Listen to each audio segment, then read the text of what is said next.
तुम्हाला नशिबावर विश्वास आहे का? नसेल तर ही गोष्ट गंभीरपूर्वक ऐका। गौतम गंभीर हे नाव सध्या भारतीय क्रिकेटसाठी लकी चार्म ठरतंय, विशेषतः 3 या आकड्यामुळे। कसं काय तर रेकॉर्ड नंबर 1 बघा। 2023 पर्यंत कोलकाता नाईट रायडर्सने 2 वेळा IPL ट्रॉफी जिंकली होती, पण 2024 मध्ये जसा गौतम गंभीर मेंटॉर म्हणून परतला तसं KKRने तिसऱ्यांदा IPL ची ट्रॉफी उंचावली।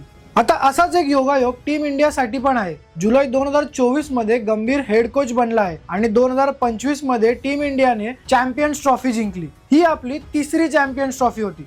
आणि आत्ताच बघा ना, 2026 मध्ये भारताने न्यूझीलंडला हरवून T20 वर्ल्ड कप जिंकला। हा सुद्धा आपला तिसरा T20 वर्ल्ड कप ठरला।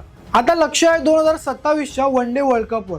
भारताने आतापर्यंत 1983 आणि 2011 मध्ये असे 2 वेळा वन डे वर्ल्ड कप जिंकले आहेत। गंभीरच्या 3 नंबरच्या या जबरदस्त जादूमुळे 2027 मध्ये भारत तिसऱ्यांदा चॅम्पियन्स बनणार का?